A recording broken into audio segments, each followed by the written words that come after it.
Halo, apa kabar teman-teman conference? Semoga semuanya sehat terus. Sudah lama tidak ketemu di HI 101. Kita akan lanjutkan diskusi kita pada sesi kali ini dengan bicara tentang problem of collective action atau masalah dalam tindakan-tindakan kolektif atau tindakan bersama. Di dalam hubungan internasional, tindakan kolektif adalah sebuah masalah yang penting. Karena yang kemudian membedakan misalnya dari dua tradisi utama dalam hubungan internasional, yaitu realisme dan liberalisme, khususnya varian yang mencoba lebih saintifik setelah itu, yaitu neorealisme atau structural realism dengan neoliberalisme, ini terletak pada bagaimana mereka memandang problem of collective action ini atau masalah tindakan bersama ini. Kita mulai dari ilustrasi sederhana. Greta Thunberg misalnya marah-marah karena ada masalah yang jelas ada di hadapan kita, yang jelas ada di hadapan seluruh dunia, semua negara. Tetapi negara-negara itu tidak bisa mengambil tindakan bersama yang efektif.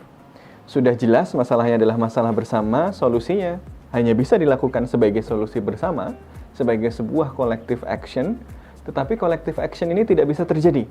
Kenapa? Nah, inilah yang kemudian coba dijelaskan melalui problem of collective action. Ini yang nanti akan membedakan antara perspektif neoliberalisme atau neoliberal institutionalism dengan structural realism atau neorealism. Nah, kita kembali lagi sedikit ke perdebatan ini. Kalau structural realism itu melihat bahwa kondisi internasional yang anarki, struktur internasional yang anarki membuat mau tidak mau aktor-aktor di dalam hubungan internasional itu, yaitu negara, ini tidak bisa melakukan kerjasama karena mereka selalu berada di dalam situasi self-help, mereka selalu berada di dalam situasi yang mengharuskan mereka mengutamakan absolute gain daripada relative gain yang sudah kita bicarakan pada episode sebelumnya. Kalau lupa bisa dilihat lagi.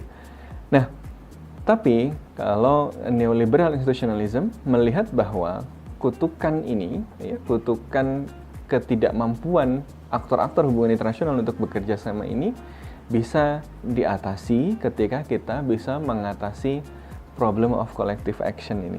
Ketika kita bisa kemudian mengatasi masalah-masalah yang menghambat tindakan kolektif. Jadi apa yang menjadi inti dari gagasan problem of collective action ini? Bahwa tindakan kolektif itu tidak hanya membutuhkan satu tujuan bersama.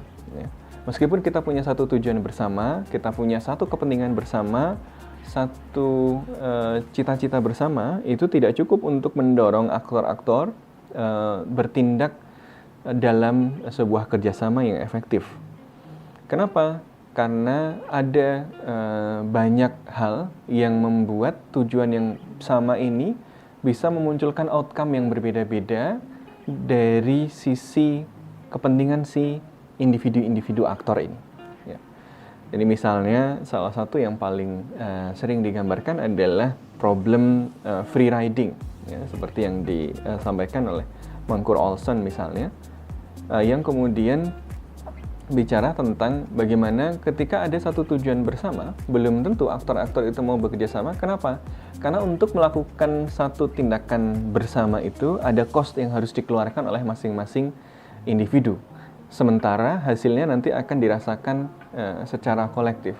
Nah, cost yang dikeluarkan oleh masing-masing individu ini akan secara relatif dibandingkan dengan cost yang dibandingkan dengan yang lain, cost yang dikeluarkan oleh aktor-aktor yang lain.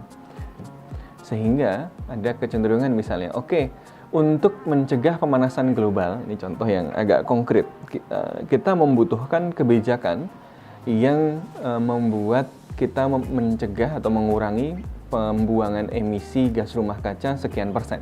Untuk mencapai target tersebut ada trade-off-nya, ada trade-off ekonominya. Nah, ini kan kemudian membuat orang merasa, ini problem kolektif, tetapi siapa yang harus bayar? Amerika Serikat misalnya, merasa bahwa kalau saya nurunin sekian banyak, berapa yang diturunin sama Tiongkok?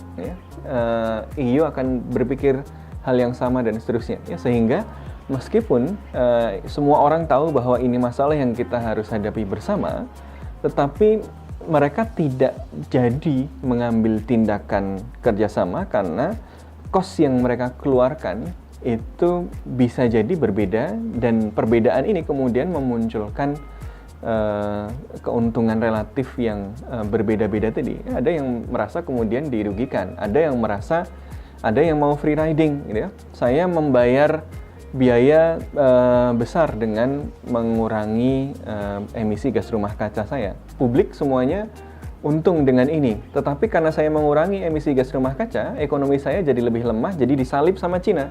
Jadi disalip sama Tiongkok. Rugi dong saya. Tiongkok ikut menikmati hasilnya, tapi akibatnya Tiongkok jadi relatif lebih kuat daripada saya. Mendingan sama-sama rugi, mendingan sama-sama mati.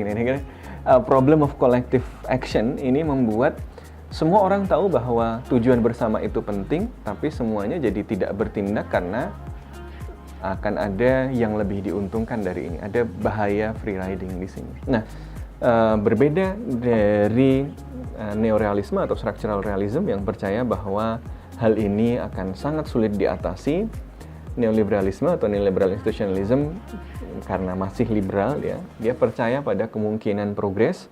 Dia percaya bahwa kita bisa merancang suatu kondisi institusional tertentu, suatu desain institusi tertentu, suatu kondisi tertentu yang kemudian bagi aktor-aktor yang rasional ini, mereka bisa meminimalisir risiko adanya free riding tersebut. Mereka bisa meminimalisir risiko yang menghambat problem of collective action tadi.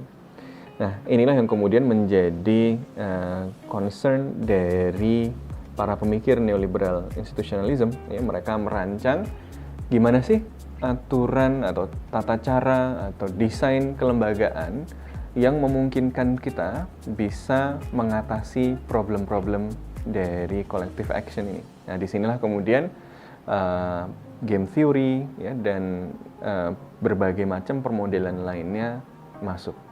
Nah, bagaimana menurut teman-teman? Apakah mungkin tujuan bersama itu menggerakkan kerjasama, atau kita akan dikutuk selamanya di dalam ketidakmampuan kita untuk bekerja sama karena adanya problem of collective action?